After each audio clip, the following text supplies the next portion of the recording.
Loveline is meant for an adult audience. Loveline may contain sexually oriented content. Listener discretion is advised. This is Loveline. Loveline. With Adam Carolla and Dr. Drew. Hey, everybody. It's Loveline. I'm Adam. That's Dr. Drew. Phone number 1-800-LOVE-191. Dr. Drew is a board-certified physician and addiction medicine specialist. And you are in New York City, and you sound rather chipper. You haven't gotten into the New York City time frame. You know what I mean? You're going to get up tomorrow morning at nice 7 or 8 o'clock after going to bed at 3:34. No. No, I don't have an inner clock, Drew. Yeah. You know that. Yeah. I also don't have a biological clock. That's why I have no kids. Yes. But here's the thing. Yeah, I just flew in tonight here to talk about some Comedy Central show I'm doing, and I'll be back on Wednesday.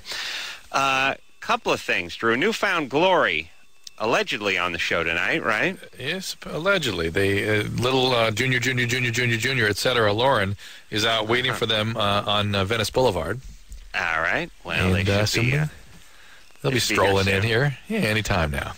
Drew, what do you think about this kind of stuff? I'm just sitting here in CBS Studios, Westwood 1 in Manhattan. It's 1 in the morning. And the place is basically shut down except for janitors. Yeah. Those guys just, whenever it's a bad sign when you have a job that has a trash can with wheels on it. That was your job at one time, though, right? Yeah. You weren't janitor, yeah. Yeah, anytime you're dealing with anything with wheels on, it's usually usually bad. But so here's the thing. I'm just sitting alone here in this studio, just staring at the wall, and I'm staring at a computer. And the computer is on the Yahoo page, and it's just sort of begging, punch something in, find something. Yeah. And I got about 10 minutes to kill, and I'm just staring at it. And as you know, I never look anything up on the computer. So I'm just staring at it, and I'm bored, and I think, you know what? I'll punch in Newfound Glory. And I'll find out a little information about the boys. They've been on the show many times. And I'll kill some time looking up Newfound Glory. So I look them up for 5 minutes. And, oh, yeah, they're from Florida. That's right. And I get bored, and I go back to the Yahoo page, and I stare at it for a while longer. And I thought, boy, I wonder if I punch my name in what I'll find. Oh, my God. So, yeah, I know. And, Drew, please vouch for me that I never do this. You have never, to this date, you've never done it.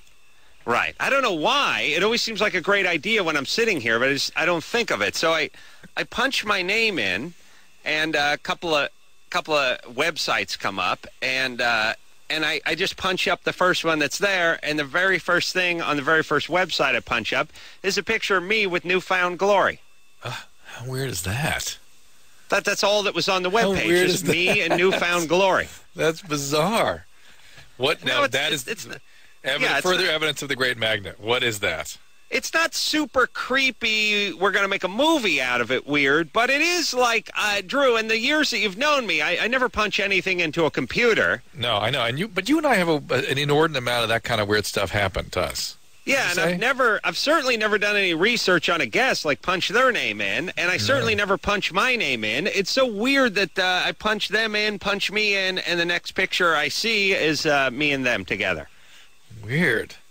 Yeah, it was just at the front of this website. It was at the top of the page. So did you go beyond that? No. They didn't I got try bored. porn page or something? It was funny, though, that it did say when it came to the spelling of my last name, they said, did you mean Corolla? And it's like, hey, that's not how you spell it. They're telling me I misspelled my own name. I can't even spell my name right. I never punch anything into a computer where it doesn't come back. Did you mean? But you like that feature, though, right? I do, but it's kind of condescending when you're punching your own name in and it says, did you mean? Yeah. All right. So, theoretically, Newfound Glory in studio tonight. I have one quick bit of business, if you don't mind. Remember how when you were filming a pilot and you came on with a phone number to come to be in the audience? Nah, not really. I don't remember that. You did that. You did it a couple times. Okay. So I'm going to do that a couple times. So I've got a phone number of people. I'm filming a show this weekend, Friday and Saturday. I would love to have Loveline listeners in there. The number is 213-833-6469, 213-833-6469 for Help Me Out with the Discovery Health Show. You got to be 21 or older to be on this set, though. Why, they're going to be boozing? Well, never know. You'll be there if there is. But anyway, what? Oh, Friday? Yeah, no, I'm not going to be there. But let me say, so also my record and my streak is intact of flying first class to New York and never sitting next to a model. How was the plane? The plane was fine. Everything was fine. But I was always under the impression that if you flew back and forth from New York first class, you would be sitting probably squeezed between a couple of models the whole 5 hours there and the whole 6 hours back. Yet, that has never happened. I've never sat next to a female, much less a model. It's always some weird dude who does something extremely boring, and we have nothing in common. I had DAG once. All right. Well, that's pretty close. Not so bad. All right. You got some calls there, Drew? We got tons here. Let's go to John. Whoa. John? Uh-oh. John? Yeah, right here. What's going on?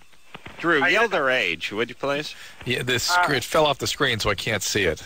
Oh, okay. I'm 25. All right. What's up? How Go y'all ahead, doing John. tonight? We're great. What's happening? Oh, I've been to a urologist, about 2 or 3 of them. And my wife and I have been trying to have a baby for a while.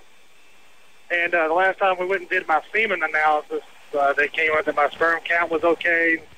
Everything seemed to check out fine, but the way they put it, I have a low volume, like a low fluid volume. So not much comes out.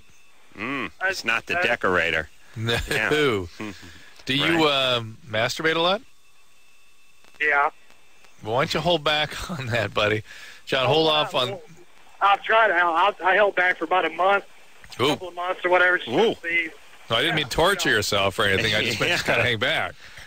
Yeah. Well, the way my last urologist described to me, the normal amount is about a teaspoon. Right. What he told me, and I don't know. Anyway, mine, according to the charts, whenever they ran the test, was less than a milliliter. Mm-hmm. Wow. So Hey, less than Drew? a fifth of a teaspoon. Yeah. Let me just say this in terms of sperm collection and quantifying sperm amount. I don't think they should say anything that you would put in your mouth as a unit of measurement. Yeah. You know what I mean?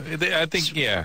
Spoon is what you use to feed your toddler strained peas. Yeah, 1 It's what cc you eat sounds soup with. 1 cc sounds better. And if you gotta go, that, say like, a size of I don't know, you could fill half a golf ball or something that you wouldn't put in your mouth. Go to ounces.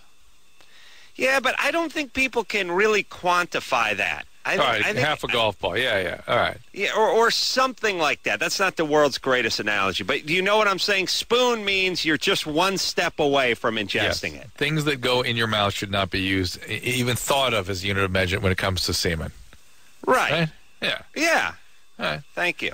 All right, so what should he do, Drew? Well, what is your question, John? Oh, my question was, when I asked him if it was going to be a problem, he said it could be, but there really wasn't a whole lot that medically they could do about it. But I'd heard about an herbal supplement called Ferrigen that's supposed to help with this. I was going to say Dr. Drew had heard of it. I never heard of it, but there really aren't things that are going to do much significant for that. It's other than holding back, trying to optimize your sperm count by not masturbating too frequently. Not too infrequently either, because that lowers your testosterone level. Exercise regularly. And there are fertility organizations, fertility groups that can concentrate the sperm. So you go see a fertility doctor, not a urologist. Drew, what's the average amount? You said 10 cc's? 5. How many cc's? 5 cc's? Yeah. That's the average? Yeah. And that's about a teaspoon worth? Yeah. All right. Well, like right. maybe, right? yeah, I don't know. It seems, it seems like I ought to do, like I said, like a thimble or a walnut shell or something you just wouldn't ingest. That's all. Yeah, I'm with you on that. Here's Nicole, 23. Nicole? Hello. What's happening? Hey, Adam, I seen this. She's from Austin. It reminded me that. Did you hear about this runaway bride thing yesterday? I did hear something about it. Yes. Have you seen what the press is doing with this? It's driving me insane. What are they doing, Drew? Well, they're going, oh my God, she ran away from him at the altar, and he's going to take her back. when you listen to the story, here's what happened. The family's going, well, she has problems. We really didn't see the signs, but we should have paid attention, and now she's going to get treatment, and if she does well in treatment, I'm going to stick by her. You know, this is actually what he's saying. Takes off for 3 days, calls up in a psychotic fit, believing people are holding her hostage, hasn't bathed, hasn't eaten in 3 days. Oh, yeah, that's just somebody just taking off from the altar, a little stressed out. Needs to talk it out. Well, here's what it is. They just picked a movie title that seems to fit the scene the best. Right. Runaway Bride, everybody. Yes. Like her and Richard Gere are on a Harley heading for Nevada or something. Exactly right. Yeah, she had a psychotic episode. She had a psychotic episode, or she's on speed. She's either bipolar decompensated or she's on speed. Those are your choices. That's it. Those are the choices. There's not 12 choices. There's not 1,000 choices. There's 2. And she got cold feet. She got cold feet, and imagine after that betrayal, he's having her back. It's unbelievable. I'm going insane with this stuff. All right, well, Drew, do something about it. I'm gonna go on the Today Show tomorrow. Starting Friday. Oh, you are? So, yeah. All right. Straighten them all out. Nicole, 23. So anyway, what's up, Nicole? I have a question about. Well, when I was 22, I was diagnosed with breast cancer. Wow. And do you have that in your family? Huh? Do you have that in your family? No, not at all. I was the first person in my family to ever get cancer. What? Yeah. No. Well, we think it's due to. I was the manager of a pizza place, and I was robbed, and I was beat up pretty bad, and I landed on my breast, and where I landed, I had a bruise, and where the bruise was, the tumor popped up, and within a couple months, it had grown from a dime size to about a quarter size and was rock hard. Wow. So, who told you that it was due to? Who told you it was due to having been beaten up? Well, nobody. They can't prove it, but I had a genetic test done, and it said I didn't have it in my genes. I was never supposed to get cancer. But why isn't every woman that gets traumatized in the breast or is in a car accident, the seatbelt smashes her? Why don't they get cancer there? It doesn't really work like that. That's weird. I have no idea. Huh. What happened? So, you were managing like a Pizza Hut or something, and somebody robbed you? It was actually called Conan's. Ugh. And somebody robbed you? Yeah, 2 guys came in and robbed me and a coworker. Wow. And you're okay, but they threw you down and you bruised yourself. Yeah. And now, the thing is, I had checked myself. I had already gone to my OBGYN for my annual exam. They hadn't found anything. One of my friends who was 19 found 2 lumps. So I had already been checking myself. So that's, I don't know what caused it. I can't say. Doctors can't say, but I know that we did the genetic marker test. And you were negative for the BRCA genes. Okay. Yes. Wow. Why doesn't everyone do that test, Drew? It's an interesting question because it tends to only be in certain ethnic categories typically and things. But a lot of people are doing it now. It's true. And by the way, you already see colon polyps, colon cancer, ovarian cancer, and breast cancer in those families where that gene is present. Mm-hmm. All right. So you're not adopted or anything like that? No. Okay. All right. So what's going on now? So I've been in remission for 9 months, and I just found out that I'm pregnant. Okay. And I wanted to know, because my oncologist doesn't really know much about any of the medications that I've been taking, if it's going to affect the baby, if the chemo, I was put on a the most aggressive treatment they could use for an adult. What were you treated with? Huh? What were you treated with? Taxol. Uh-huh. And we don't know what kind of effect that's going to have. And so I was wondering if maybe you knew. No, I don't. Taxol and what else? You probably had a couple other, did you have vincristine or something? I was on, during chemo, I was on about 20 different medications. Wow. Well, let me say this, though. I'm a lay person, but also a genius. Yes. If there was a chance of, birth defects while you were on this thing, wouldn't they put you on the pill or tell you, you know what I mean? Like they do with other drugs like Accutane? Yeah, she can't take the pill because of her breast cancer.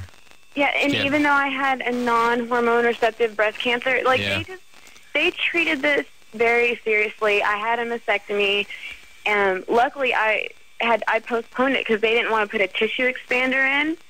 And if I hadn't done that, then I wouldn't have been able to have reconstruction. So, I mean, they just treated it real fast. Wow. Yeah, but all I'm saying Nicole. is if you're 23 years old, if you're Drew, if they put you on a bunch of aggressive drugs, Yes. Shouldn't they give you some warning about, listen, no intercourse? Yeah. I mean, you can't get pregnant. Well, We're gonna here's the abort deal. The fetus. I don't. Here's the problem with these medicines. If they usually prevent you from getting pregnant, or if you get pregnant and then the baby is exposed to these drugs, you can be in big trouble. But you had the drugs, and then you got pregnant. Well, Generally, what? I'm only about 2 months right now, so I haven't, I know that it takes a while for those drugs to kind of get out of your system. Yeah, but generally speaking, I bet you. Well, you're going to have to go see a high-risk obstetrical doctor.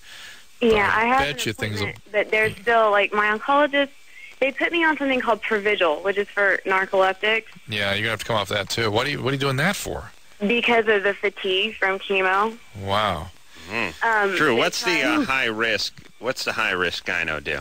Just the guy that's used to dealing with situations that are extraordinarily unusual and risky, and this is one of those situations. Oh, I thought he did like base jumping or something. No, he doesn't actually do this himself.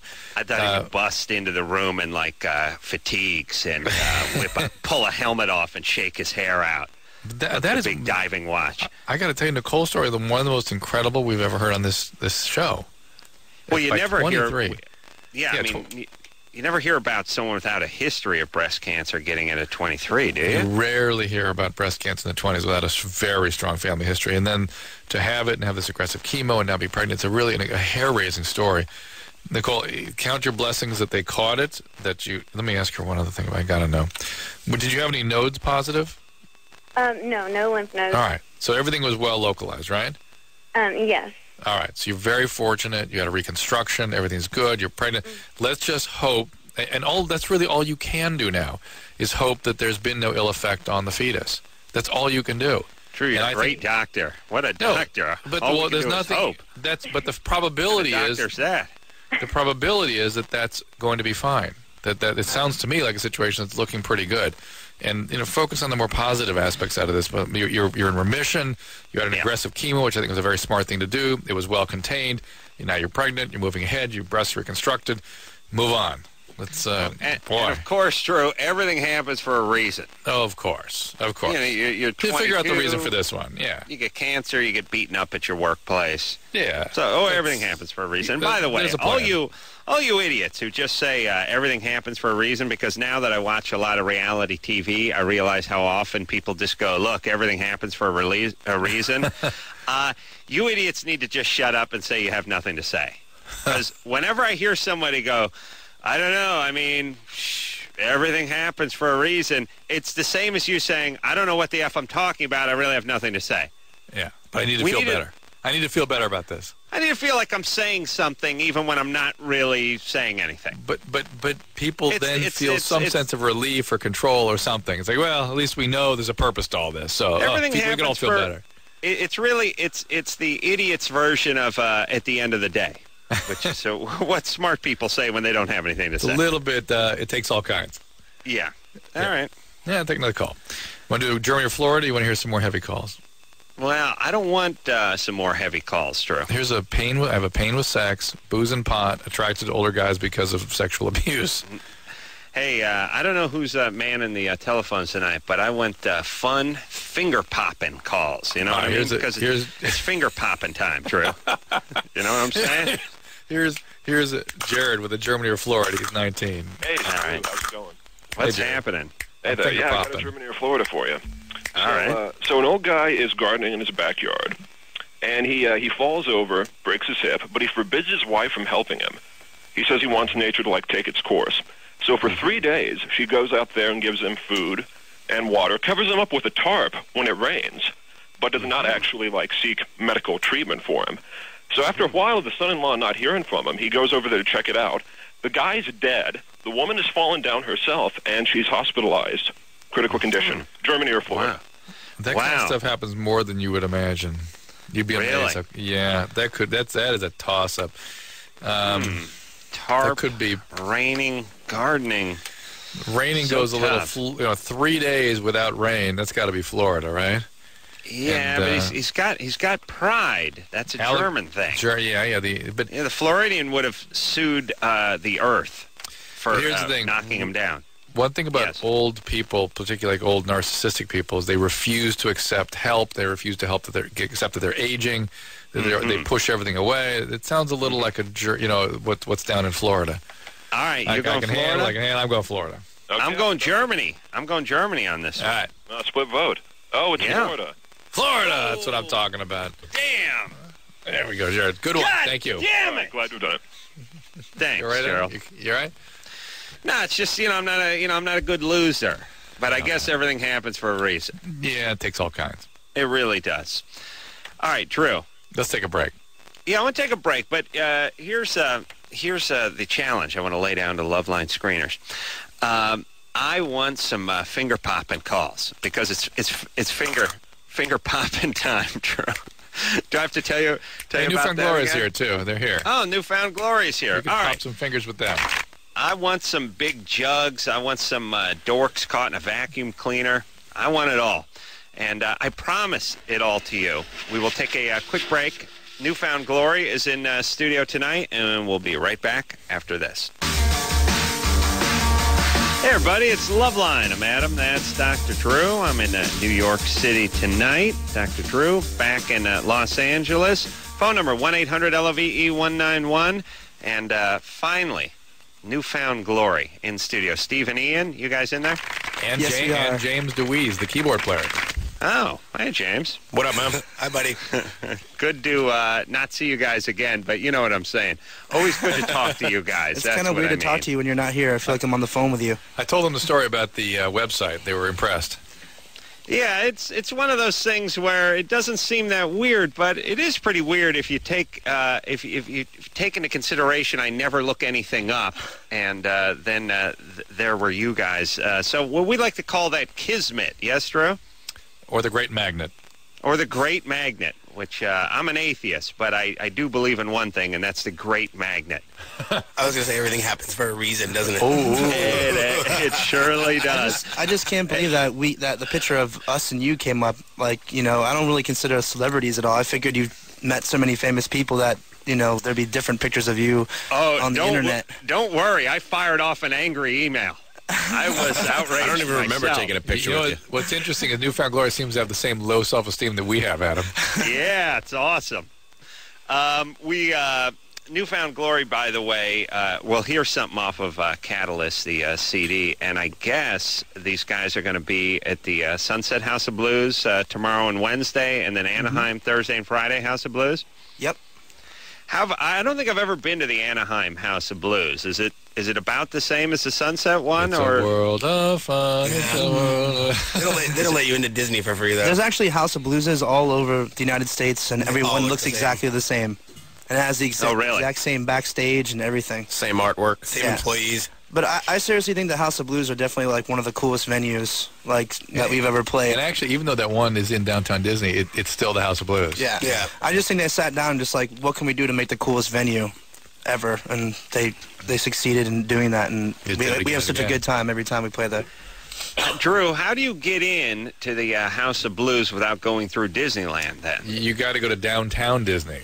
See, City Walk. It's by Cirque du Soleil. Like right? that. It's like a city walk. It's like a big city walk there.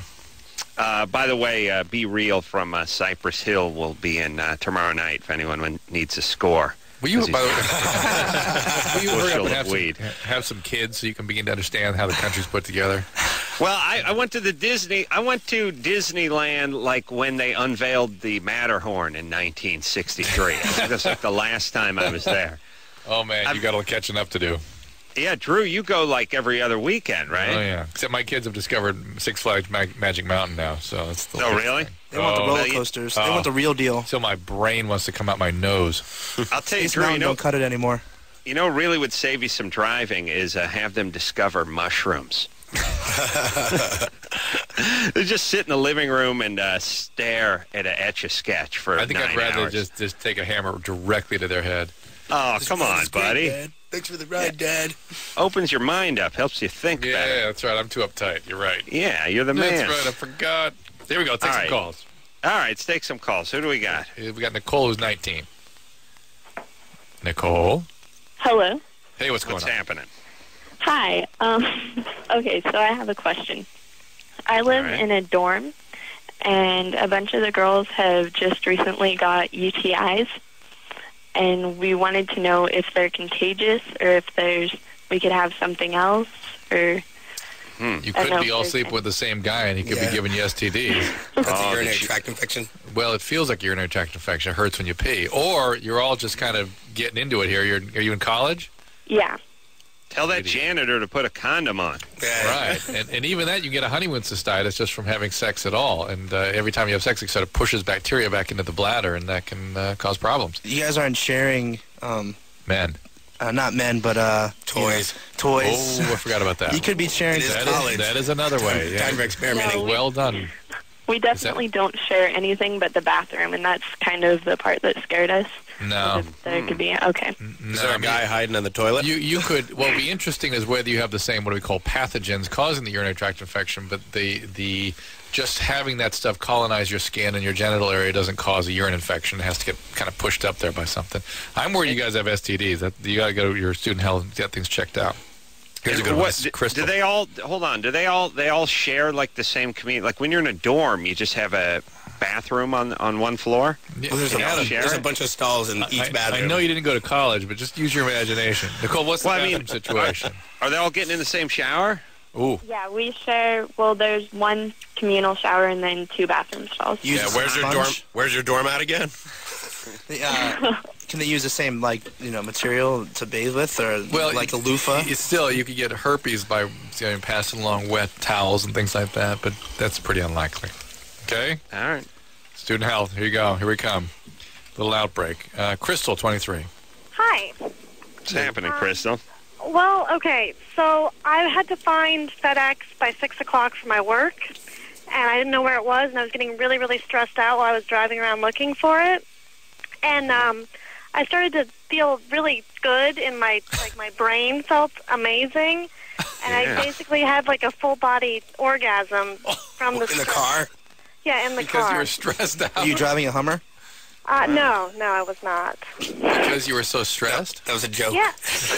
But, yeah, thanks. So, I mean, I'm just trying to wonder, what's going on? Should I be worried? Right. Is that normal? Or it's not what you call normal. Do you orgasm very, very easily? No, not at all. Oh, my. Very rarely. Get in your car. We can see it's very difficult for you, but is there bipolar? Were you driving on, were you on cobblestone?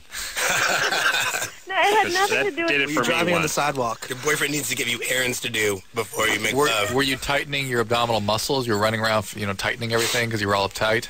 Possibly, because I have the tendency to do that when I get stressed. Right, so that's one possibility. Some people, when they tighten their pelvic musculature, women, it can sort of trigger an orgasmic-like episode. The other thing is, I have seen people have orgasm in acute manic states. So maybe you were so agitated, maybe your tendency to be... Is there any bipolar illness in your family? Not really. I mean, I was diagnosed with depression a couple of years ago, but I haven't been on medication for it. But do you have a tendency to get super, super high? Not usually, no. All right, just keep an eye out for that. What about tight jeans? Are your jeans too tight for you? They're the normal tightness, I think. But she says it started in her brain, which is fascinating. There is a man on Earth whose orgasm starts in his brain. Wow. No. Saying? She must have been thinking about me. Mine almost ended up in my brain once when I went too long, and it hit the ceiling fan and it came back and I just moved. I just ducked it. A couple of things. Did you almost go off the road or anything like that? No. I mean, it wasn't like it was different than like a normal orgasm because I felt it. I didn't feel it. It was more like in my head, and it was just this really great feeling that passed through my body. All right. Well, get some Scotch Guard down on those seats just to play it safe. And 10 and 2, Yeah. I shouldn't be worried, though, about... Well, it is... Listen, it's a little bit of a concern. Really? Yeah, a little bit. If it was an isolated episode, don't worry about it. But if you keep having funny symptoms, I would definitely look into it. Okay? Okay. All right. All right, Crystal. And let me just say this believe about... it or not, spinal cord tumors, brain tumors, things like that can rarely, I don't think that's what's going on with her, but that's what you worry about. If you got to go, at least go by something that gives you orgasms before it puts you in the ground. You know what I'm saying, Drew? Takes all kinds. Yeah, and let me just say this. Her name was Crystal. Yeah. Crystal is, I'm just checking my laminate, my wallet here. It's the number 3 white trash chick name behind Tammy and Tammy. Because Tammy, and Crystal is number 3, but it seems to be moving up. So here's keep Allison. our fingers crossed. She's not on your list. 17. No. Allison? Hi. Hey. Hi. First of all, I just wanted to say earlier, it kind of made me upset. Some girl called you and just told you that you're an idiot. I'm sorry, you're not an idiot. And even if you were, she shouldn't just call you up and tell you that. He's an idiot. That was yesterday. We already forgot about it. Oh, yeah. Okay. Yeah, I don't listen to any of the callers. I don't know if you've been listening to the show or not. I'm not even hearing you tell me I shouldn't think I'm an idiot. I've actually only heard the show like twice, but all right. Well, thanks for sticking up for me. Well, no, I bet if you heard it more than twice, though, you'd agree with her. well, I'm an Adam Carolla fan, so I guess. Thanks, baby doll. No problem. Basically, I was just calling. I'm worried that I might have completely ruined sex for my boyfriend. How old is he? Huh? How old is he? He's 17. All right. Wow. Yeah, but let me just say. It's impossible. Impossible. Yeah, Allison, I just think it would take a little more than what you've got to ruin it for him. So go ahead. Let's hear it. M80 in your underpants couldn't ruin sex for 17. M80 in his underpants wouldn't ruin it for him. No, that's what I meant. I meant in one's underpants. Well, actually, kind of a long time ago, like a year or so ago, we decided to have sex together for the first time, and I personally haven't heard of anything quite as bad of a situation as ours. I'm before that we'd done everything else, and I am very sensitive down there. I orgasm particularly easily, and so I was very sensitive when we started to have sex, and it didn't quite fit. In fact, a lot of the times they say that you bleed the first time, and I bled the first 3 times that we tried to have sex, and it was one of those things where like I'd think, well, everybody goes through this pain, it's not that bad, and I try to hold it in, and then I just scream because it was really bad. All right, you need to see the gynecologist, okay? I did, and she didn't say that anything was wrong with me like that. Apparently my urethra, or wherever it is the semen goes in, is crooked. So I don't know if that would have anything to do with it. I mean, it seems like if it were bleeding, that would have something to do with that. Hang on, she said you had a tilted uterus or a flipped uterus, yeah. right? Yeah. That's not... Semen doesn't go into your urethra, does it? No, urethra is what you pee out of. Need little... Who's her health teacher, Adam? We got to get him. Sorry. Mr. Magoo. I haven't taken... Yeah, I don't know Here's what's the deal. going on at your school. You sound very sane, okay? So it's not as though this is likely to be an emotional thing. You've waited. You've sort of developed this relationship.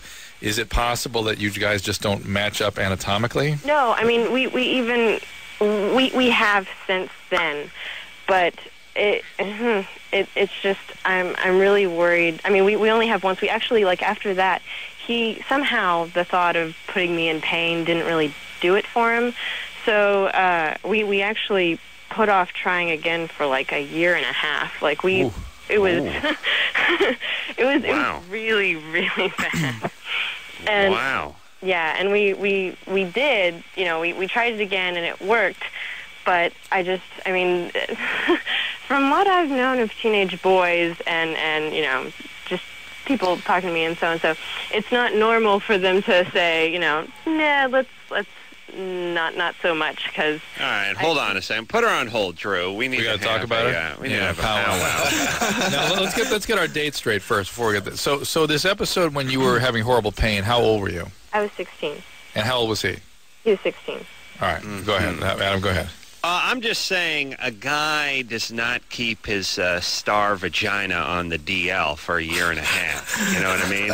I'd be asking at 16 every 20 minutes, how you feeling? You okay? You ready to go? You feel good? Take the needle and get back in the game. We need you. Let's tape it up and get you back out there. Unless a little steroid, a little morphine. Let's go. Yeah, stick a shot and some tape and let's go.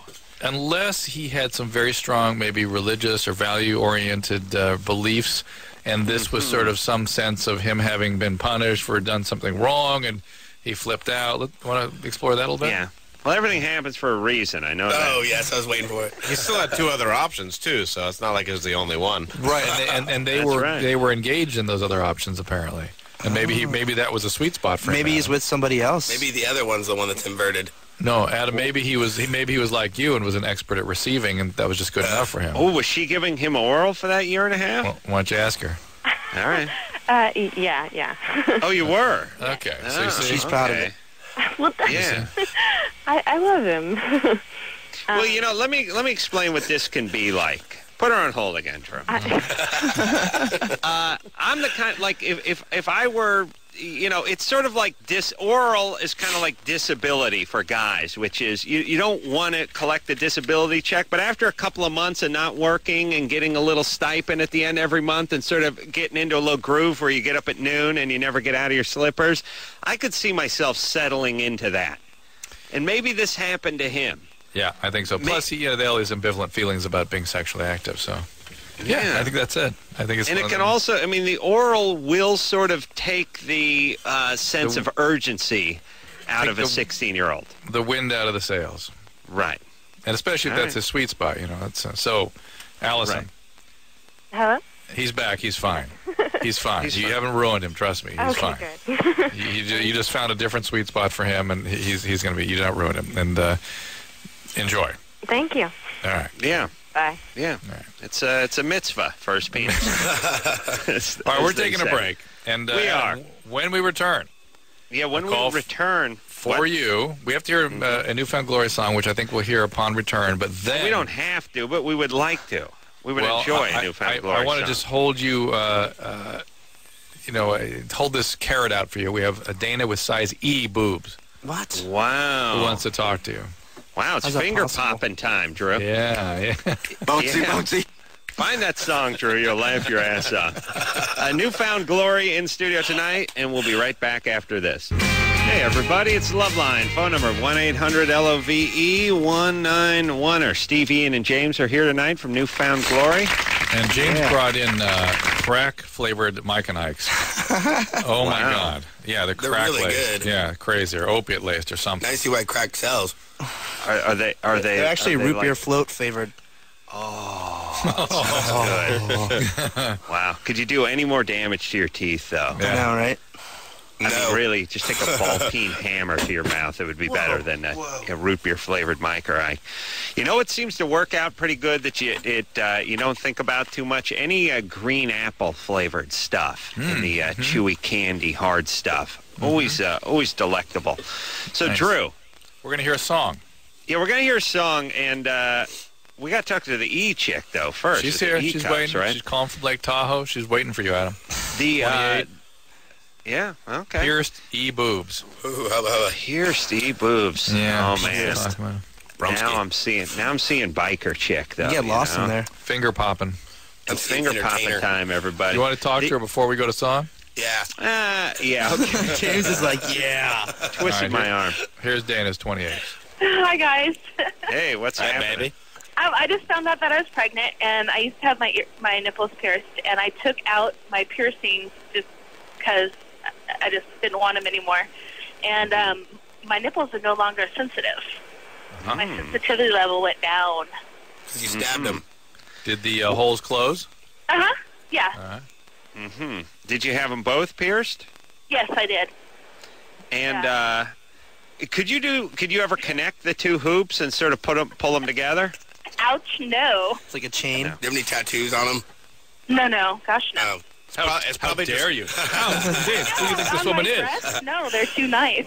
That's probably just too far away from your body, so you can't feel the sensitivity.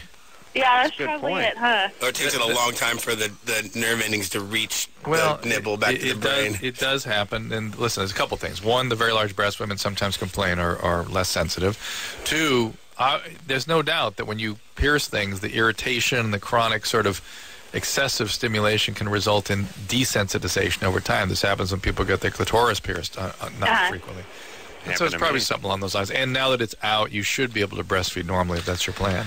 Yeah. How would someone that had their nipples pierced affect breastfeeding. Where it's They say it doesn't affect that much, but breastfeeding is already a difficult enough task. It doesn't 3 different ways. Yeah, it doesn't happen naturally. It's a skill that women have to develop. One of those water wheels for the kids. By the way, yeah. If you need a hand, I can come over and supervise, number one. Number two, if you have an E-cup, you could breastfeed while your kid was breastfeeding, right? I mean, you could actually, you could get a hit. You could get a hit off one of those boobs. You'd be like, don't bogart that boob. I'll just grab the other one, get a little hit off it. Put some chocolate syrup on it. Yeah. What? I had a couple of black eyes from running. Oh, really? Nice. What do you do? Black eyes strip. Oh, I thought she said black guys. I was like, what? I thought she said that too. No. What do you do for a living? A ski instructor, and then Oh my. nothing really. But you're good at the downhill. Like, forward weight. The downhill. Are you at You're Heavenly? Ski instructor. Heavenly or Squaw? Squaw. Love Squaw. So nice up there. Somehow either becomes ironic. Love Squaw was my porn name, by the way. That's all I want to say about it. It was humiliating. Adam, are you still going to do your boob bill? Yeah, you want to be the mayor or the first lady? Yeah. Come on out. All right. So really, and how much do you weigh? Just out of curiosity. 156, and you don't have to be iridium mass. That's all boob. Right. But that's pregnant. All boob. That's all boob. Yeah. You're pregnant 156. Yeah. How much you weigh when you're not pregnant? Oh no, I'm only 2 months pregnant. Okay. All right. How tall are you? 5'2", she said. 5'2"? That's like bigger than your No, head. 5'7". 5'7". Still bigger than your head. And how's the shape of the boobs? Are they firm, or do you keep them in your gaiters? They're in between the two. I'd say more or less on the firm side. All right. Drew, what happened to gaiters? Remember people They would went ski, the way they wore leg warmers? Leg warmers. They went out with the leg warmers. Easies. Gators, hold on a second. We got to hear the song now. I just want to say something. You know, leg warmers were so popular that people who went skiing missed their leg warmers and invented gaiters. Mm-hmm. Is that what happened, Drew? Well, Drew, it was before they put it was before they made ski wear to accommodate the snow, basically. Yeah. Drew, functional. Have you ever owned a pair of gaiters? Yes. Oh, and I still own something called neck gaiters. Really? Yeah. Yeah, from when I was a little kid. What do you do with a neck? I grew up in Florida. I don't know what you guys are talking about. It's a thing. It's a giant turtleneck you can use as a hood and everything else. Yeah, it's really long. Yeah. All right. It's funny that you're from Florida and never heard of a gator. Let's. Hey, let's hear a song from Newfound Glory. Yeah. All downhill from here. Newfound Glory. Hey, everybody. It's Loveline. I'm Adam. That's Dr. Drew. Phone number 1-800-LOVE-191. Steve, Ian, and James all here tonight from Newfound Glory. And Adam, I couldn't go to our favorite bathroom without you. Couldn't do it. Oh, yeah. Drew and I have, there's two bathrooms Drew and I make the pilgrimage to every Deal with the fact that I am break. gay. We go to the close one, but at the top of the hour, on the 5-minute break, we take the long walk to the big bathroom at the end of the hall. And a lot of thinking, a lot of talking, a lot of soul searching has gone on that trip, Drew. But you didn't go without me. I can't do it. I miss you too much. He doesn't feel safe walking by himself. No, I just miss him too much. Too deeply affected by him not being here. It takes all part. And who's going to give you that jiggle before you go back in the pants? You know what I'm saying? Yeah, he was thinking about those size E boobs the whole break. That's why he was gone for so long. So Newfound Glory is going to be at the House of Blues Tuesday and Wednesday on Sunset, and then at the Anaheim House of Blues Thursday and Friday. And then what, guys? Where after that? We're in San Diego, and then Vegas, Arizona, go through Texas, and then end in New Orleans. This is actually the longest tour we've ever done. A headlining tour was like 61 shows. So, and we're 47 shows in right now, so... Crazy. Yeah. We're hard workers. Now, do you look forward? Be honest. Would you like to perform? I mean, what if I told you you're getting Tuesday off? You get tomorrow night off at the House of Blues. Would you be all right with that? Lose money. Yeah, days off are boring to me. I'd rather be playing, but our bodies are definitely tired. We had 7 shows in a row this week, So, wow. Jordan's voice definitely wouldn't last if we played every single day. We need at least one day off a week, and we usually take Mondays off. So, that's got a bunch of band questions. Want to take some? Yeah. All right, can't wait. Here he goes. Weston is 18. Hello? Hey, Weston. Hey. I know that James or they just recently broke up, was on with the Get Up Kids, and I was wondering how he got with Newfound Glory. I thought this was about sex. Okay. We're doing an interview with you, Reggie. I started sleeping with Newfound Glory, and they're better.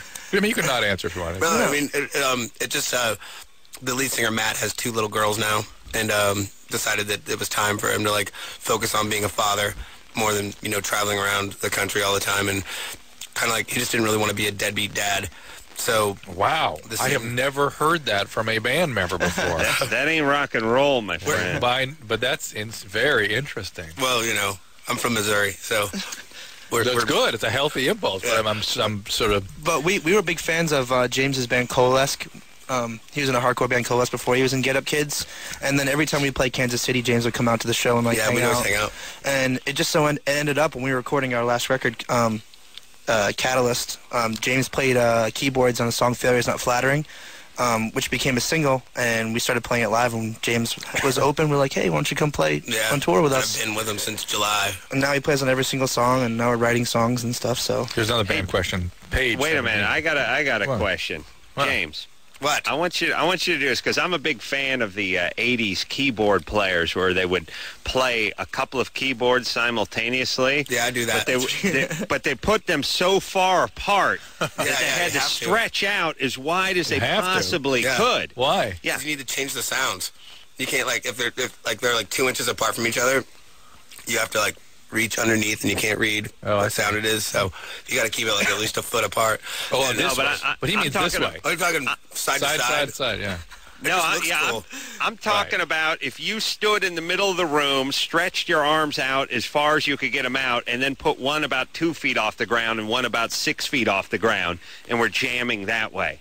Like you have wings and you're banking to the left. It's it's how keyboard players talk smack to each other. Is who can play with the keyboard spread the furthest apart. You're banking. That's what I'm saying is I want to see at least a 7-foot spread on those keyboards, and then when you're just jamming. You know what I mean? You're reaching out as far as you can, and they shouldn't be the same height either. One should be way up high, and the other should be almost on the floor. Yeah, that's usually because music stores don't carry things for keyboard players, so you have to kind of make do with a TV tray and a jack.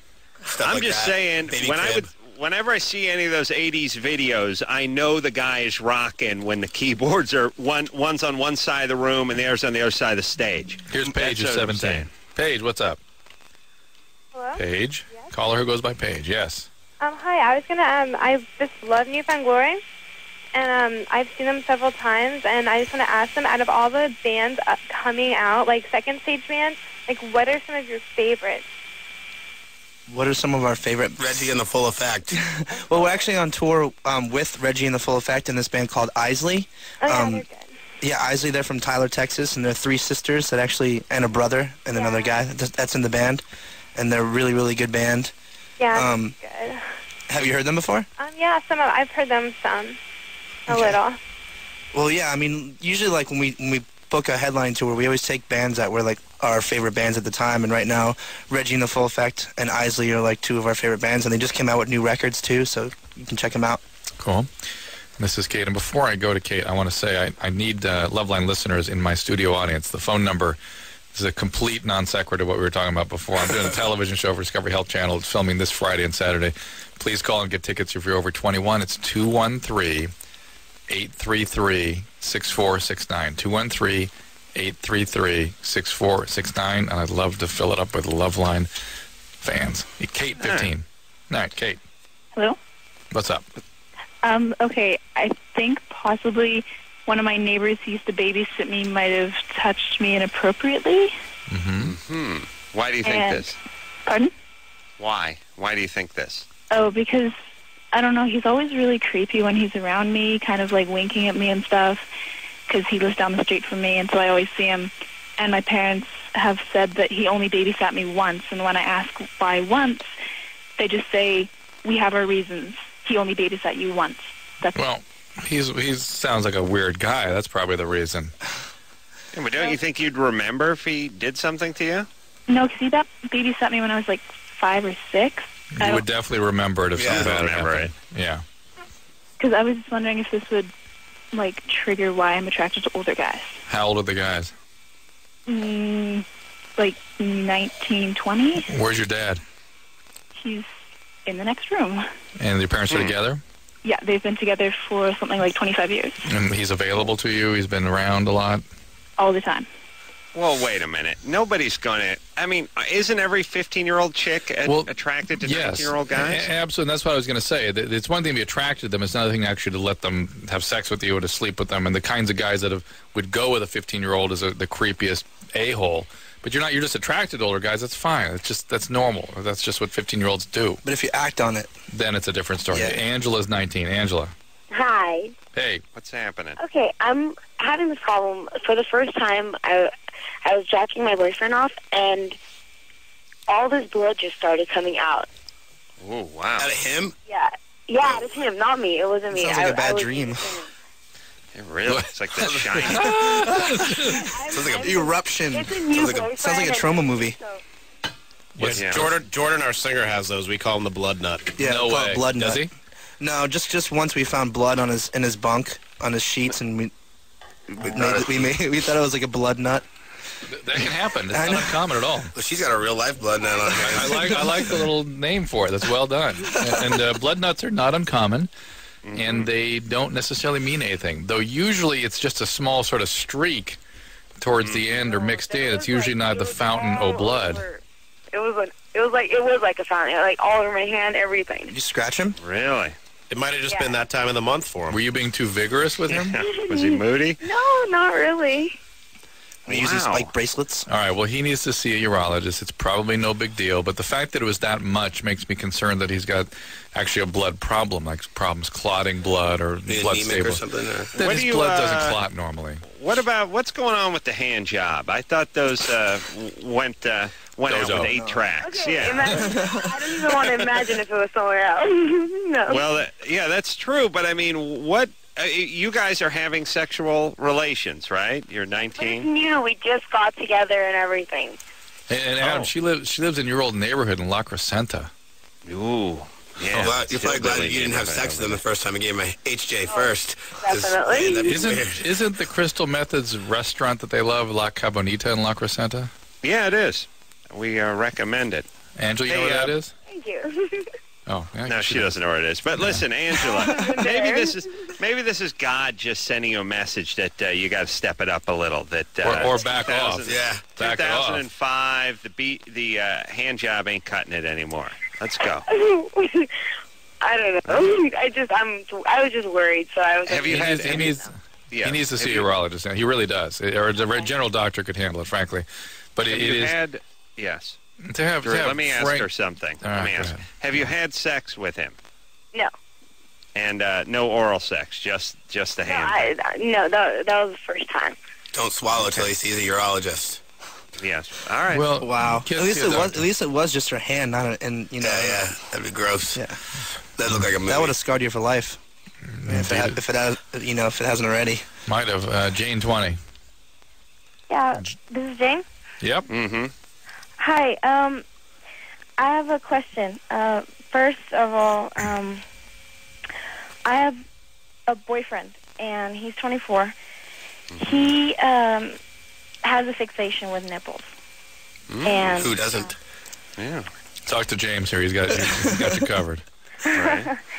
Well, I have substantial nipples. I have large breasts, and I thought that as like normal guys, he just liked big breasts. But I soon found out it was a fascination with them. Like a nipple fetish? Yeah, like a fetish. That's not. There's a lot worse fetishes he could have. And by the way, how can you distinguish that from an average male preoccupation? Yeah. How do you tell that's not something routine? Well, the thing is, he never took his shirt off during sex. He was very self-conscious. I'd seen his body, like, through his shirt, like, when he played sports and things like that, and he never had a bad body or anything like that, so I didn't understand his reluctance to take his shirt off. And a couple weeks ago, he took his shirt off, and I found out he has a third nipple. Ooh. So? A lot of people have that. People pay money to look at that stuff. But is that why he didn't want his shirt to come off? Did he say that? Yeah, he did, actually. We talked about it afterwards. And at first I had a chick accuse me of having a third nipple once. I had explained that was my penis. It was very embarrassing. Yeah, I have that problem too. This reminds me of the movie Total Recall. And let me hold on a second. Let's backtrack. What cup size are you? I'm a double B. Mm-hmm. And he likes your boobs in general, or he's just fixated on the nipple part? How can you tell the difference with a guy? If she has big nipples that covers covers up pretty much the whole cup part of your boob. Yeah, like pepperoni nipples, bologna nipples, whatever. Nothing wrong with that. Whatever. All guys like boobs. All guys like nipples. It's not a big deal. What do you do with the third nipple, the superfluous nipples, we call it in the medical trade? Tell them to get it pierced. You can take them off. Yeah, you can get them removed, can you? Yeah, it's not that big a deal. Okay. Just rub it in circular motions with your thumb. Supernumerary nipples. They're wonderful. I know a girl with inverted nipples. They're not that fascinating, but whatever. So, Jane, where are we going with this? We're just because spinning. Of his fetish with nipples in general, because he certainly has a fetish. I've seen his porn. He's really big on nipples. It's a big thing. What is that? How can you tell? Well, there's no pornist that just has nipples. Cropped pictures of just nipples on breasts instead of the breast itself. Weird. Right. It's all good. Everyone likes something different. Well, yeah, but he's fascinated with it. He wants me to play with his third nipple as well. There you go. Now we're getting somewhere. It's role-playing. Role-playing. Put her on hold, Drew. I don't. This is bogus. Yeah, I think so too. No guy does this, and no chick calls us about it. Yeah. There's a guy behind us. You want to get about him? I would like to talk to whoever's behind this call. Yeah. Who else is in the room with you? I'm by myself. Actually. No way. You and the tri-nipple gent. By myself in my apartment. Really? Yeah. So this is not a bogus call. No, I seriously just found out that he had a third nipple. I noticed that he had a fetish for it before, but I never knew that he had it in Yeah, but those things are not, his fetish and his anatomy are not related. And then the way you sort of stepped it up, sort of dropped in that he wanted to play with to sort of screw with the story, doesn't jive for us. Well, I understand, but that was my question. It was just, that was it. Is you want to know if you should play with it? Normal thing. Go for it. Yeah. It's not going to bite you. It has no teeth. I still don't buy it. Does that have hair? I don't buy it. I don't buy it either. Yeah. Because is it normal is not a question. What? And by the way, if this guy's going to keep his shirt on and be ashamed to let her see his third nipple, why does he then want her to play with it? Right. The shirt comes off. Yeah. Right. None of this fits together. It doesn't. No. So we're Jane, labeling it bogus. Jane, nice try. Okay. Okay. Okay. There's really nothing. There's no question, so there's no answer anyway. It's like you told us a story, and okay, whatever. Right, but here's the answer to all that. He wants me to do something. I don't really want to do it. Don't do it. She didn't even say that. She didn't even say that. She was giggling like she wanted to do it. She just said, is it normal that he wants this played with? It's like, no, it's not normal because most people don't have that. Crystal, 23. Hello. What's happening, Crystal? Hi, guys. I have a question. My boyfriend, I'm totally into the whole bondage, pain during sex type thing. All right. And my boyfriend is, totally scared that he's going to hurt me. What kind of bondage are you into? Asphyxiation kind of stuff? Or, are you into more, being tied up, things like that? I'm into the being tied up. I like to be whipped. I like to... They make little, soft Nerf whips. You could go get some of those. I know what you're talking about. What is the question? But I want to know how I can make him, more comfortable with it. Just have a secret word where if he's hurting you, you could say the word and then he'll stop. Like pumpkin. Banana. That's pretty much all you do. I mean, everybody does that, don't they? But he's like, I don't want to hurt you. I'm scared to death I'm going to hurt you. Well, like, I think Crystal. Wait a minute. What Crystal's saying is yeah. that she can't get him to whack her hard enough. That's what she's saying. Get him drunk. So start hitting him. Turn it around on him. Yeah. Say, you ain't going to hurt me. I'll hurt you. And here's the thing. Here's the thing, too. What it is this guy's sane. He likes you, but he looks at this as nutty behavior, and he's sort of freaked out by it. And he doesn't want to engage in it because it feels like enabling behavior. Or frankly, just uncomfortable behavior. And you're asking for more and more and more and more pain, more this, more that. And he's like, he doesn't have that in him. Right. That's not what sex is to him. Because you were physically abused when you were a kid, it's now wired into you. Is that true, Chris? Is it Crystal? Yeah. Yes. Number 3 white trash name. There it is. Yeah, so were you abused as a child? Actually, I was not. Nobody ever hit you. Nobody ever hit me. That doesn't fit. Where do you think you got this bondage fixation? Actually, when I was 16, I was actually raped by one of my ex-boyfriends. That's what you did. All right, that's what I'm talking about. Somebody abused you physically, and I'm sure there was something even before that sort of triggered everything after the rape. There may have been, yeah. Yes. Okay, Crystal, that's where this comes from. But let me just put a finer point on it, ladies and gents, which is, guys and people in general. I don't know. Okay. Here I'm starting from I'm shaking my Etch-a-Sketch and starting with start from the runaway bride. It's that similar kind of crazy thinking that goes on in our society. Well, but here's what it is. As a sane person, as a normal person, you're constantly on the lookout for things that are different that may cause you harm. And I'll get to the point in a second. But what I mean is as a human being, that's first and foremost, and it's built into your muscle fiber. And if you see someone that looks like they have a disease, you don't want to take a sip off their Coke.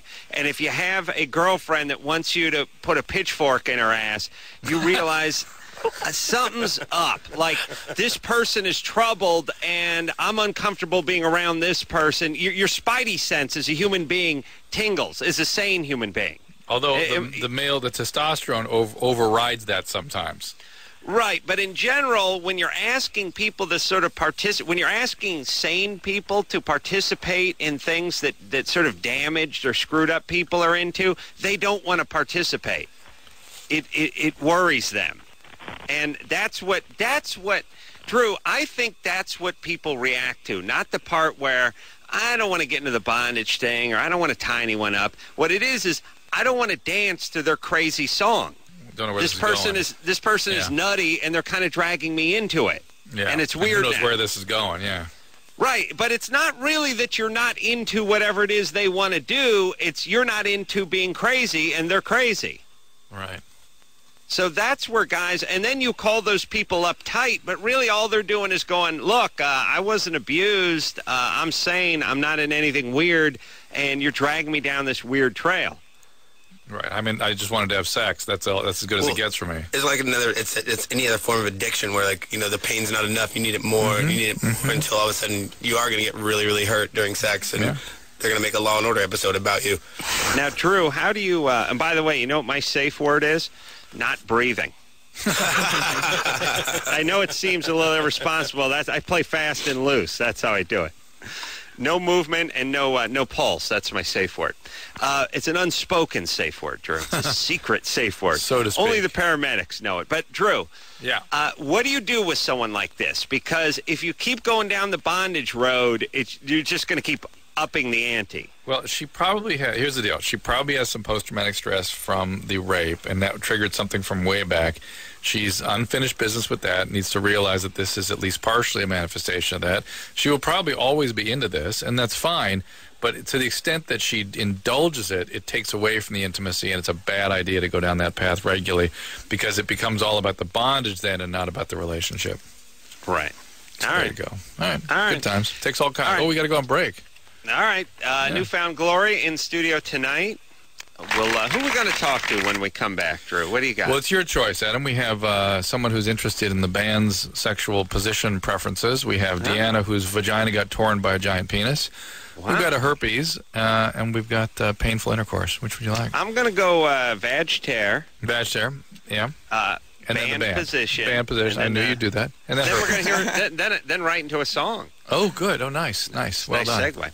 All right, we'll take a little break. Newfound Glory Studio 9. We'll be right back after this. Hey, everybody. It's Loveline. I'm Adam. That's Dr. Drew. I'm in New York City tonight. Dr. Drew back in Los Angeles with his pals Newfound Glory, Steve, Ian, and James. All in studio tonight. Catalyst, name of the CD, and Drew. Yep, and we've got Diana waiting to talk to you, Adam. She's 21. Hello. Diana. Hi. Hey. Dirty Diana. Thanks. Sorry. Yeah, I've been living with that my whole life. Thanks for bringing that back up. I don't know what it means. I had a sexual experience about a year ago with a long-term boyfriend that left me really traumatized today. Wow. Say that again. You had a what? I'm sorry, what? What happened? Traumatized. She had a sexual encounter with an old boyfriend. It wasn't crazy. It wasn't weird. We were having sex, and he was, somewhat large, and he just kind of flipped me over into this weird position and tore me, actually. My doctor said that I had a lesion and that I had to refrain from sexual activity for about a month, and I did. And I healed up and got better, and it was fine, but the pain was still there. And when we would try to have sex again, the pain was constantly there. And I eventually went and saw a psychiatrist for additional reasons. But I had started to talk to her about this, and I never really got advice out of her of what to do about it. She just kind of told me that it was all in my head, that I had to get over it by, having him be very gentle and using lubrication and stuff like that. Well, are you still with this guy? No. The thing is, it kind of ruined our relationship. I couldn't bring myself to have sex anymore, and after a while, I was totally and completely uninterested. Well, let me say a few things. First off, I know it sounds horrible, but tearing a woman down there is on my list of cool things that a guy could do that you have to shrug off. It's kind of like killing a man in the ring. Like, on one hand, you don't want to talk about it. It brings up some bad memories. On the other hand, the guys around you think it's kind of cool. Because you know what I mean? It's like, I'm going to tear you up. Yeah. In theory, it sounds cool, but it's really not, because we had the most incredible sex I've ever had in my life, and now I didn't want him to touch me after that, and I'm afraid I'm going to end up one of those crazy, frigid old women. Do you have a do you have a new boyfriend? No. We just kind of became friends after a while, and we split probably about 3 months ago. Do you have a history of sexual abuse? No, I do not. Anything nutty about you that we need to know? I'd categorize myself as a pretty normal person. All right. Okay, couple things. Hold on, Drew. The next guy, eventually you're going to get with somebody new? Oh, yeah. Sure. Yeah, tell him if you do, just the new guy, tell him you took a spill on a moped. Don't tell him this guy's huge door cracked you in half. That's the worst thing you can say to somebody. It's such a bummer. I mean, you're just getting intimate, and she's like, you should know something. I was with a guy that was like a paint can, and this guy was tossing me around like a Raggedy Ann, and he split me in two. So if you could just take it slow. I've seen 2 doctors just to deal. I'd be like, the good news is I'm in you right now. You don't know. Deanna, let's reason this out. After delivery of a child, women typically tear down there, right? Good point. And or, in fact, cut, all the way through and through. Mm-hmm. And they are sewn up and heal up, and that's that. They don't have forever pain in the back part of the vagina because of that tear. It's a very resilient area. Mm-hmm. So why is it you're having persistent pain? I would... first of all, I would look very carefully, have a gynecologist really look into this very systematically. I had 2 people. I went and got a second opinion. I had a midwife look at me, and then I had my regular OBGYN. Because you need a gynecological surgeon who's really skilled at looking at that area, not an obstetrician, straight gynecologist preferably, and to consider all the possibilities, maybe some nerve damage or some scarring left behind or something that could perhaps be repaired in that area. I suspect there may be something. But you got to remember that it's a resilient area and it shouldn't hurt. So it's possible it's all an emotional thing. It's possible, but I would look very carefully into there being something structural going on. So what do I do if it is in my head? Well, you find a guy like Adam. Is there any reason, thank you, Drew. Thank you for sticking up for me.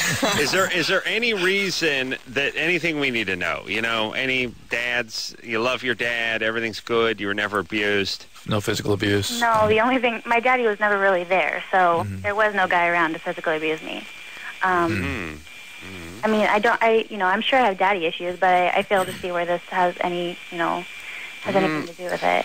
Listen, with chicks, problems with their car can be traced back to their dad, and issues. I mean, what can't be traced back to your dad as a chick, Drew? You know what I'm saying? You make a point. I think I think you made a very good point, though, in the childbirth situation, that all these women are back up on their vagina in no time. In 2 weeks, yeah, good to go. Right, Good to go. So, all right. Well, let's hear about the band's sexual positions real quick here. Okay. Karen, 22. Yes. Karen? Yeah. Here we go. What's up? Not much. Let's break it down. Here we go. Come on, Here we Karen. go now. Let's go. First, me, Karen, and Penny want to say hi to James and Steve. And Oh, Ian. not Ian? Not Ian? Yeah, what's up, Ian? It's because Ian's the married one, right? Huh? Ian's married. Well, it's okay. That's okay. But everybody on the Nothing Gold Can Stay message board wanted me to say hi for them. What's going on? And I would like to know what your favorite sexual positions are. Which ones aren't they? I mean, they're all pretty cool. Anyway, my wife's willing to give it to me, I'll take it. That's it? Yeah, Well, no, I mean, there aren't really yeah. specific ones. I mean, there's everyone. Reverse cowgirl, regular cowgirl, doggy style, but whatever. I mean, consult the back of your local porn store video, and that'll show you pretty much all. It'll list out the positions featured in that video, and I like them all. Here is Denise, who's 31. Denise? Drew, I know your favorite position. What's that? Wheelbarrow. Wheelbarrow? Yeah. He likes the You told me 59 that and a when you were half. drunk. Yeah. Yeah. All right. One more question. We'll hear a Newfound Glory song, by the way. Yes, sir. Denise? Hi. Yeah. Hey. Okay, I have a question for Dr. Drew. At 31, I've just recently noticed that my breasts don't really seem very proportioned anymore. I have one nipple that sits fairly lower than the other one, and I just want to know if that's common or not. Very common for there to be a different directionality, position, all kinds of asymmetries are terribly common. And plastic surgeons do repair that quite frequently. So if it's something you want to get repaired, I'm sure there's somebody ready to do it. Now, if I were thinking about getting that repaired, I've never had any kids yet, and if I do have kids then and want to breastfeed, would that hinder that? It depends what they need to do to repair it. Usually not. I certainly can find something that wouldn't hinder that. Let's put it that way. Okay. Okay? Wonderful. Thank you. Drew. Plastic surgeon. Thanks, Denise. Well, that was easy. Yeah. Drew, well, they would tell you if it was going to affect breastfeeding, right? If you Absolutely. didn't have any kids. Especially when you ask that. And what about implants? Don't affect breastfeeding, do they? They can somewhat sometimes, as I understand it. Yeah. Really? Drew, how long? Yeah. How long should you breastfeed a child? Well, up to a year for sure, if you can handle it. How about in Europe, where they go to like 19 or 20? I think that's a bad idea. That's like in Norway and Finland and stuff, though. Yeah, it's weird after a few years. It's just dark. You can never figure out what the In kids Finland, look like. like in Europe, like the guy pulls a cigarette out, has a hit off mom's boob, puts the cigarette back in, blows that around. Listening All to right, techno. Should we hear he's got the crazy frames on his glasses and his crazy shoes. But a really nice haircut. Yeah, well kept. We should hear a Newfound Glory song, Drew. Indeed we should. How about we hear the one called I Don't Want to Know? Okay. The golf clap. James, were you playing the keyboards on that? No, that's actually all strings. It's real orchestra. Yeah. Oh, that's all live strings. he does. Yeah. But live well, he has the samples for it. You got to put them real far apart. You know this. Yeah. Oh, this is... What is this? Drew, Sounds like my first recital when I was like 6. Wow, that was all strings? Yeah. Well, wasn't it like Beck's dad that wrote the string part? Mm-hmm. Yeah. Wow, that was great. Like, I don't know Beck's real name, but his dad, Beck Sr., he's the guy that choreographed all the strings. Not choreographed, but composed all the strings. Yeah, his name is Herschel Schwartz, probably. So Herschel Schwartz the first. Wow, that is cool. Anyway, Drew. Yeah. We're going to take ourselves a break. Newfound Glory's in studio tonight. Who do we got next? Who do we got talking to? More ladies with your special endowments. Oh, big jugs. Huge boobs. Nice. All right, big boobs. We'll take ourselves a quick break, and we'll be right back after this. Hey, everybody, it's Loveline. I'm Adam. That's Dr. Drew. I'm in New York City tonight, where it's almost 3 in the morning. Nice. Newfound Glory in studio tonight. What time does your day start in the morning? Ian and James. It doesn't. I get to sleep all day. All right. Yeah, you have no obligation tomorrow. No. I mean, I get up and I hit the gym. I work with retarded kids and I pray. Yeah. Okay. But other than that, and the Fleet Enema, I do at 6 a.m. every morning. There's good delis in New York. You can go eat at a deli. Yeah, but don't ask for salsa. They get angry. Don't ever make that mistake. Don't ask for anything not kosher. And, they don't say omelet. They say omelette. It's real attractive. And what? I had a Drew, was I telling you about this years ago, which is sort of, New York has a little faster pace than L.A. Like in L.A., when the waiter comes by the table, you can think and ask questions about what's on the menu and stuff like that. Oh, not in New York. New York, they just yell at you. But I was sitting next to a table in a deli a few years ago in New York, and they dropped the food off. I just overheard this conversation between the waitress and the guy who got the sandwich, and he's like, "There's mayonnaise on this sandwich." And she's like, "Yeah, so?" And he's like, "I said no mayonnaise." And she said, "You didn't say no mayonnaise." And she said, he said, "I said no mayonnaise." And she looked for a minute and said, "Just eat the sandwich." And I thought, that's really New York, because they would never say just eat the sandwich in L.A. In L.A., they'd bring the sandwich back, they'd blow a snot rocket on it, and they give you a new one with a snot rocket on it, no mayonnaise. But they would never just go, "Just eat the sandwich." Like, it was sort of like, "Listen, buddy, you're going to go to lunch tomorrow, too, and the next day after that. They don't all have to be perfect. Just eat the goddamn sandwich. We can all go home." It was, That's New York for awesome. You. Yep. All right, Drew, what do we got here? Big boobs? Let's do that. Jessica, 22. Yes. Hi. What's happening? I just had questions concerning breast reduction as far as breastfeeding in the future for when I want to have kids one of these days, and then back problems. I have chronic back pain and have had back surgery in the past, and would a breast reduction greatly decrease my back pain? Where's your back pain? Lower back pain, and then I have the vertebrae that are like even with my breast. There's within 5 vertebrae I have 3 pinched nerves. So, really? Yeah. Boobs? Well, wait a second. Won't the insurance cover a reduction? Well, boob insurance. Hang on, this Yeah, is all. I think it should. I think it does. Now, what about the surgery? By the way, hold on a second. Drew's suspicious. If I had huge boobs, I would have them insured by Lloyd's of London, like a starlet gets her legs insured. You know what I mean? Against reductions. Against reductions, yes. Not that great. Well, let me ask some poignant questions that I may summon up later on in my hotel room in about 20 minutes. All right. That's cool with you? In-room entertainment. Yeah. Yeah, go for it. All right. You're 22. Yeah. What cup size are you? They're double D, 36 double D. Mm-hmm. And how big is the rest of you? I weigh 140 pounds. And how tall are you? I'm 5'6". Mm-hmm. So they're pretty big for my body. They're big for your body, but I'm athletic, play soccer and stuff. That was the first reason for the first back surgery that I had. Is just too much soccer. Well, wait a minute. Now, Drew, do people just do 20-year-olds? I know she's 22 now, but I'm guessing she had the back surgery a year or so ago. I was 17. I had a herniated disc in my lumbar area.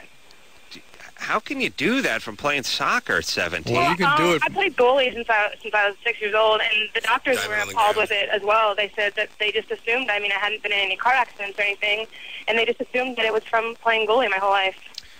Well, Jessica, that problem is basically not operated on, so I don't understand why they operated on the ruptured disc. They don't really. It was hitting a nerve that went down my leg, and they did like a reaction test, like when you go to the doctor. Yeah, I know, but we don't. Those are not operated on. They get better by themselves. I actually have a herniated disc also, and I would never get surgery on it because when they put it back together, they kind of injure two separate parts to put it together. Right, you end up with more trouble than you started with. So that's not operated on. So why did they do the operation? Well, they said when I went to the doctor, they would put pressure on my foot and say, resist the pressure.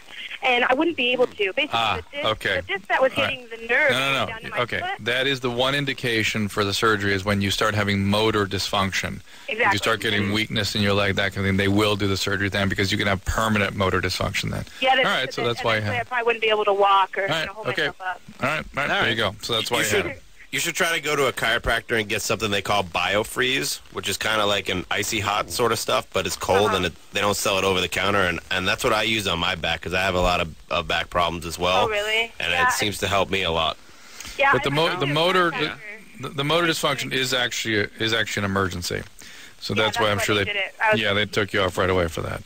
Yeah. That's a different thing. That is a problem. And then but really that's not what we're talking about with the boob thing. No, that was just a prior surgery. So I'm not, I've been to surgery. I don't really like surgery, but I don't think anyone does. But I was wondering, if I do get the breast reduction, as far as I have those 3 pinched nerves in my upper back now, will that help the pain having a breast reduction? If I was planning on going to probably, but I would stop thinking about what's going on in your upper back as something in any way related to what went on in your lower back. Stop thinking about it as pinched nerves. No, it's not at all. I know that. Yeah. All right. You've got back issues from soccer and with the weight of the breast perhaps. But again, why don't you do physical therapy or chiropractic and do sort of more benign kinds of interventions, managements to try to get this thing strengthened. The thing Pilates, is, there's all kinds of things you can do to strengthen those muscles before short of coming under the knife again. Yeah, I've tried all of that. I've gone to a chiropractor a few times, physical therapy as well. I have really good insurance. But I'm a student and a server, and I play soccer, and so they all basically tell me after a few weeks that they can't help me unless I take time off. All right, true. All right, well, there you go. Try the BioFreeze. There we go. Eat some of that BioFreeze. Real quickly, the boys want to talk. The boys want to talk to Barb. Who's 27. Barb, Hi. you just got a couple minutes here. What's up? Me and my boyfriend had anal sex for the first time today, and I was just wondering, him coming in me, is that going to cause any problems? Hold on, the claps are coming. I want to give a quick plug. I do some of this quick plug. I do some work for Vermont Teddy Bear. Yeah. They're coming out with your first anal bear. She's gonna. I'm just saying you're gonna get a surprise in the mail very soon, young lady. That's all I'm saying. What do those pajamas look like? Oh, you don't want to know. You don't want to know. All right, so Barb, can that cause any trouble? Well, if he has an infectious disease to transmit, that's how it's transmitted, particularly the viral STDs like hepatitis or HIV. That's really the only serious concern people have with that. Yeah. So if it continues, then it's not going to be, a big issue or whatever. If he's without any problems, it's not going to be a big issue. Is he going to... no condom? Yeah, right. What about a condom? No, we didn't use that. Yeah, and the fact that you ejaculate is really not so much the problem. It's really with the trauma to that area and what that will mean to you down the line when you're an older woman. Mm-hmm. Yeah, bad time. Yeah. Bad time. All right. Well, does he have to? Can you guys just keep it to like Easter and Christmas or? Where does it go when he finishes inside of her? What's that? Stays there. It goes in the toilet. It makes its way dries itself. Well, it's hey, Drew, that's one of those questions. Like, why is the sky blue? Daddy, when a guy busts a nut in a chick's ass, where does it go? That's an honest question. Well, really son, do you mean a blood nut or? Yes, you learned a new word today. Let's say I busted a blood nut in Sally's ass. Where would it go? All right, we got to take a break. This has gotten amazing. All right, this is discussing Newfound Glory in studio. We'll be right back after this.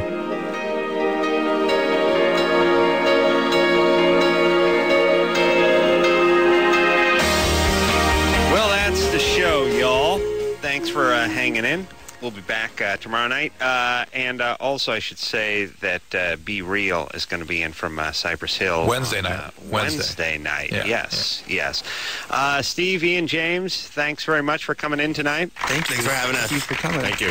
Newfound Glory, everyone. Catalyst CD, House of Blues. Tomorrow, Wednesday, Sunset, and then Anaheim, Thursday and Friday. And until next time, this is Adam Carolla for Dr. Drew saying, mahalo. This has been Loveline. The opinions expressed on this show are not necessarily those of the staff, management, sponsors, or this station. The producer for Loveline is Ann Ingold. Loveline is a presentation of Westwood One Entertainment.